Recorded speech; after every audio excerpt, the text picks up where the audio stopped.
भारतीय विमान पतन आर्थिक विनायक प्राधिकरण संशोधन विधेयक 2019। माननीय मंत्री जी। Sir, I rise to move that the bill further to amend the Airports Economic Regulatory Authority of India Act 2008 as passed by the Rajya Sabha be taken into consideration.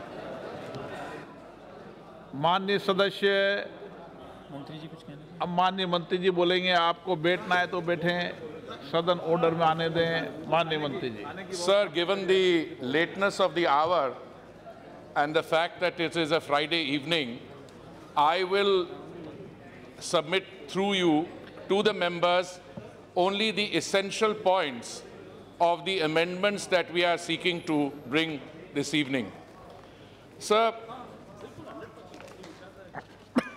I should like to recall that the need for a regulator in the aviation sector was first felt when the airport sector was opened up to the private players in the year 2006.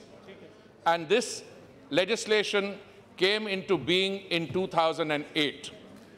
And I would like to submit through you to the honorable members, sir, that contrary to the broad impression that is sought to be created, that there is some very big privatization program going on today, the reality of the matter is that the privatization of airports, which was undertaken in 2006 through the privatization of the Delhi and Mumbai airports, today constitutes 34% of all traffic.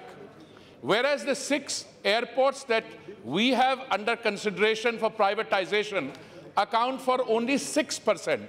Sir, एक तरफ 34% जिसकी privatisation 2006 और 8 में हुई जब ये legislation को लाया गया, और अब जो चर्चा चल रही है, ये 6 हवाई अड्डों की अगर प्राइवेटाइजेशन हम करते हैं तो सब कुल मिला के वो 6% बनता है. Sir, this piece of legislation was introduced in 2008 and it has served its purpose because it seeks to determine the tariffs for aeronautical services.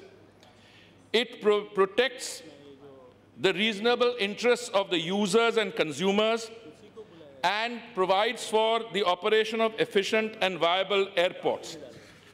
Sir, the main issue that we have to confront is that when the legislation was introduced in 2008, a major airport was defined as one which had a passenger throughput of 1.5 million passengers per year.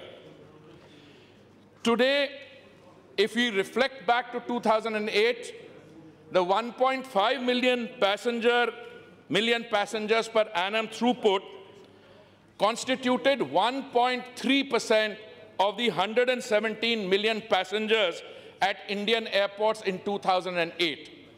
But 2008 से चलते आज 2019 में हमारी जो passenger traffic है, sir मैं आपके सामने और आपके माध्यम से इस हाउस के सामने रखना चाहूँगा. इस समय हमारे सिविल एविएशन सेक्टर की पेनिट्रेशन सिर्फ 7% है और ये ग्रोथ जो हो रही है 17% हो रही है. और इस समय जो ओवरऑल पैसेंजर्स की जनसंख्या है वो 117 मिलियन से चढ़ के 345 मिलियन तक चढ़ गई है. तो पहली जो हम अमेंडमेंट ला रहे हैं, that is to substitute in the definition of a major airport the figure 1.5 million by 3.5 million. Sir, the second amendment is to ensure that those airports which have been privatized or those which we plan to privatize, we will insert a new subsection 1A in section 13 of the Act, which will be an enabling provision that in case the bidding document for the bid for that airport itself provides for a tariff structure or the amount of development fees, tariff or tariff structures which would be determined by the authority. In this model, the market itself will determine the charges. Sir, I would like to clarify one or two points which have risen in the public discourse on this subject. Even after this process is gone through, and sir, the amendment is necessary because the civil aviation traffic has increased. We have gone from 117 million passengers in 2008 to 345 million passengers. But even after this, 16 major airports will remain within the ambit of AERA.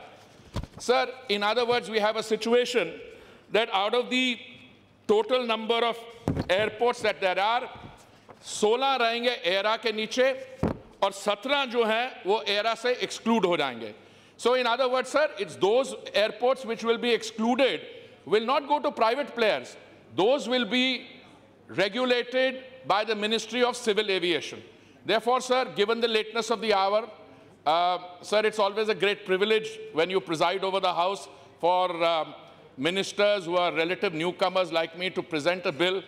I know some of us succumb to the temptation of speaking longer, but I will resist that temptation this evening, sir, and I will confine myself to those limited introductory comments. I have a circle of friends around me who have been threatening me with all kinds of consequences. I will not go with that. But I would just submit, sir, I stand ready to provide any clarifications that the individual members might have.